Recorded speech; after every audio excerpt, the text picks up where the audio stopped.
राष्ट्रवादी काँग्रेस पक्षाच्या वतीनं आम्ही त्यांच्याबरोबर खूप बोलणी केली. आमचे सदस्यसुद्धा विश्वासानं आम्ही त्यांच्याबरोबर 6 दिले होते. पण रात्री या 2 सदस्यांना येता आलं. काही सदस्यांच्यावर पुन्हा दडपण आणलं. महिला होत्या, त्यांना लाईट घालवली गेली. पुन्हा वर फोन काढून घेतले. त्याविषयी आज नाही, हा निकाल लागल्यानंतर निश्चित सविस्तरपणानं बोलू. पण आपल्या पार्टीच्या राज्याच्या उपमुख्यमंत्री म्हणजे मुख्यमंत्री आणि दोन्ही उपमुख्यमंत्र्यांनी आपली पार्टी ही महायुतीबरोबर आहे आणि अशा पद्धतीनं मुख्यमंत्री आणि दोन्ही उपमुख्यमंत्र्यांनी हा आम्हाला आदेश दिला की बाबा आपण महायुतीमध्ये राहिलं पाहिजे. काही मंडळी आली, काही मंडळी राहिली, त्यांच्यावर दडपण होतं, बाकीच्या गोष्टी झाल्या.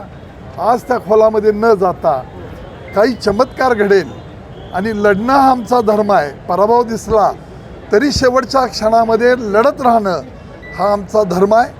त्यामुळे आम्ही ही लढाई केलेली आहे आणि कार्यकर्त्यांना न्याय देण्याच्या भूमिका या माध्यमातून निश्चितपणानं झालेल्या आहेत. कारण पहिल्यांदा 2.5 वर्ष झालं आम्ही त्याला विरोध केला होता. पुन्हा आम्ही अध्यक्षपदाचं मागितलं, त्याला नकार आला. पुन्हा काही सभापती देण्याच्या भूमिका घेतल्या.